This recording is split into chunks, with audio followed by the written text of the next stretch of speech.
Nesse vídeo, nós vamos explicar como linearizar um modelo não linear com base na seção 4 do capítulo 4 do livro do Cyborg. Até aqui o livro mostrou como modelar processos através de equações diferenciais lineares, só que não vai ser sempre assim. Existem processos que têm um comportamento no qual só uma equação não linear vai conseguir descrever. Então, para a gente utilizar as teorias de controle de processos que já foram desenvolvidas para sistemas lineares, nós vamos fazer uma aproximação desses sistemas não lineares para poder usar eles. E para entender melhor a ideia do que a gente vai fazer, a gente pegou aqui a função y igual a x ao quadrado, que é uma parábola. Então aqui tem o gráfico da parábola, e que na verdade o que a gente vai fazer é escolher um ponto e traçar uma reta tangente a esse ponto. Então, perto desse ponto, nas vizinhanças desse ponto, nós vamos considerar que o comportamento de y é o mesmo comportamento que o da reta. Para fazer isso, a gente vai usar a expansão de série de Taylor. Então, nós vamos considerar uma variação de y no tempo, expressa como f de y e de u, sendo que f é uma equação não linear.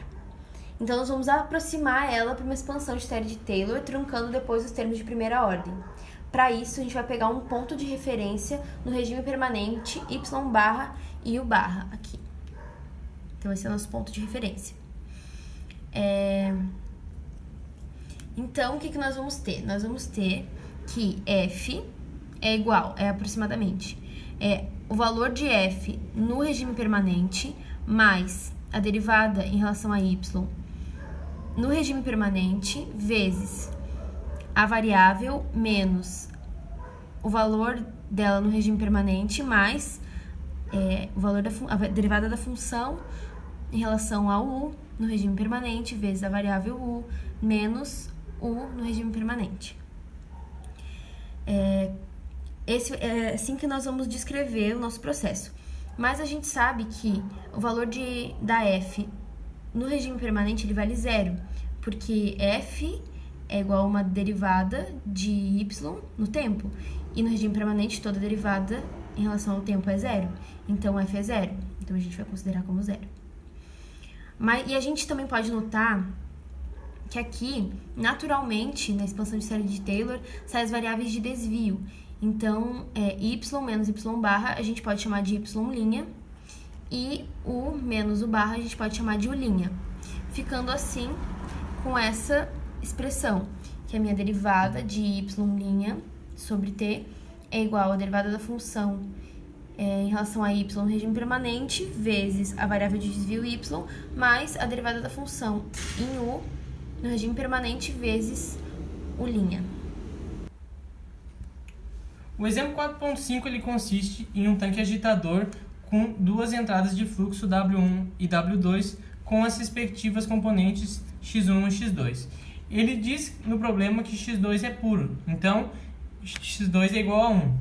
A saída ela é um vertedouro, portanto a gente pode considerar o volume constante. W e X são as variáveis de saída, de fluxo e a componente. A gente pode considerar também o ρ como constante. Ele pede no problema para a gente achar as funções de transferência do modelo. Bom, primeiro a gente vai ter que desenvolver o modelo partindo primeiro da equação da massa. A equação da massa ela é dada por essa equação e como ρ e v são constantes, a gente pode aproximar essa derivada como zero, chegando nessa aqui, w igual a w1 mais w2. Depois, partindo da conservação da componente, novamente considerando ρ e v constantes, ou seja, tirando da derivada, e aplicando x2 igual a 1 dado no problema, a gente chega nesse modelo aqui. Em seguida, a gente tem que transformar esse modelo aqui para o regime permanente. Ou seja, a gente vai ter que zerar o termo da derivada, chegando nesse modelo aqui.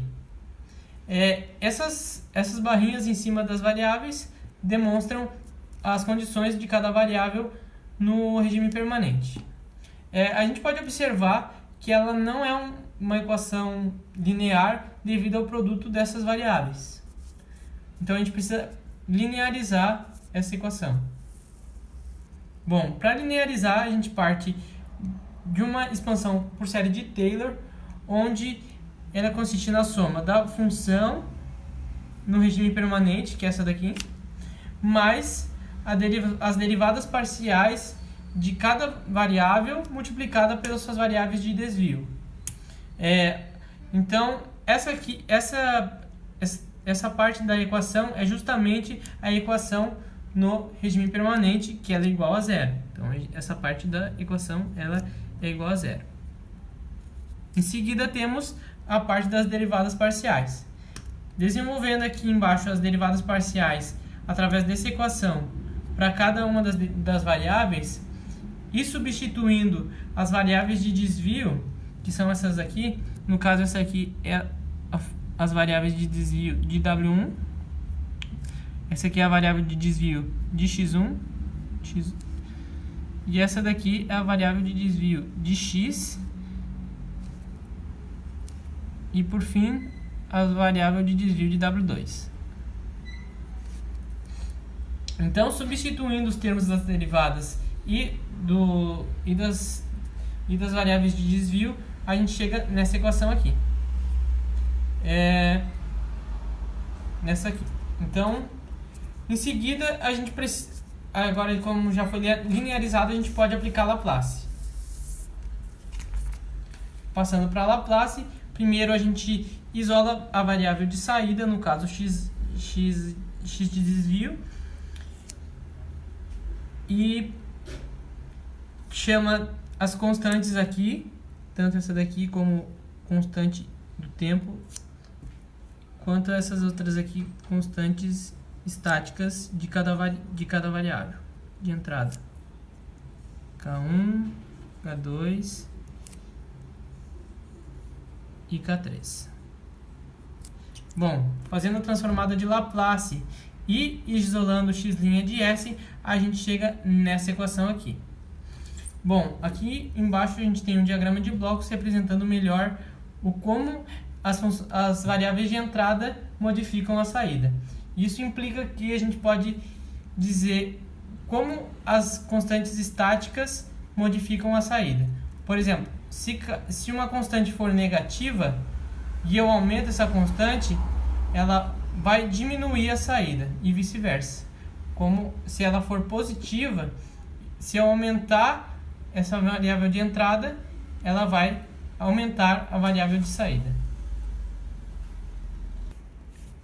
No exemplo 4.6, nós temos um sistema de nível de líquido, onde a saída depende de uma constante da válvula, descrita por essa função. Então, eu tenho que Q é a saída, C é a constante da válvula, vezes a raiz da altura. Então, pela conservação da massa, a gente vai chegar nessa equação, onde eu tenho a área vezes a derivada da altura com o tempo, igual a entrada menos a equação que descreve a saída. Mas note que essa equação ela é não linear, então a gente vai precisar linearizar ela. No regime permanente a derivada vale zero, então eu sei. Para linearizar, eu vou ter que aproximar a uma expansão da série de Taylor. Então, essa função ela vai valer o valor da função no regime permanente, como a gente sabe que vale zero, a gente pode zerar, mais a derivada de cada variável vezes a própria variável menos o valor dela no regime permanente. Então, eu tenho que a derivada de f em relação a h é menos a constante sobre 2 raiz de h barra no regime permanente, e a derivada da função em relação à entrada é 1.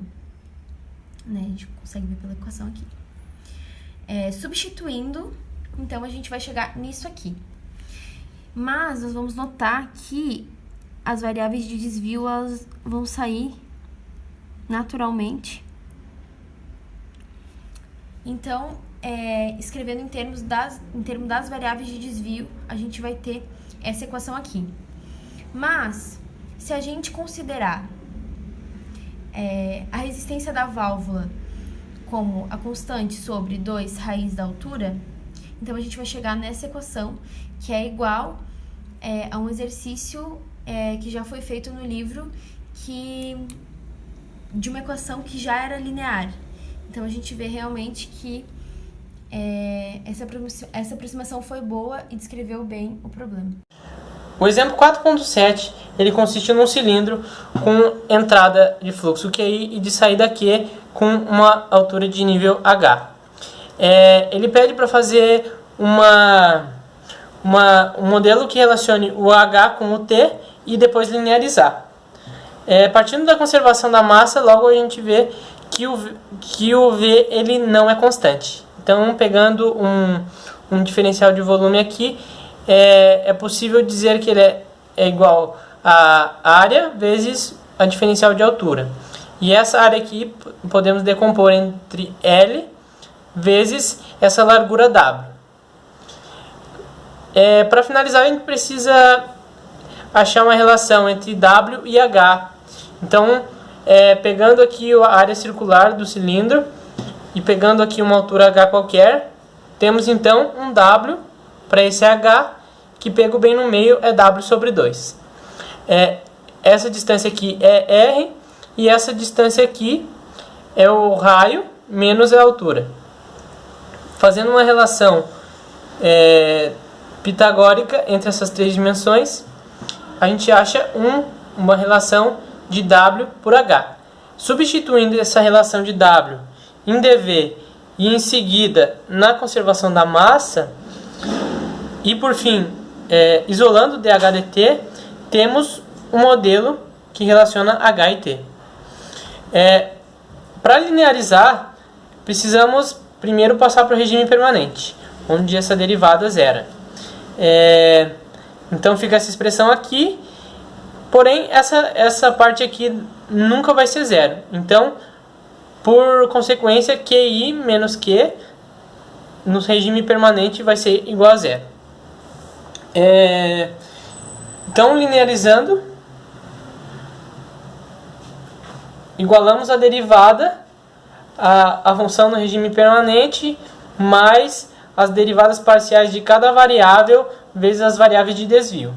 Aqui embaixo está descrito cada variável.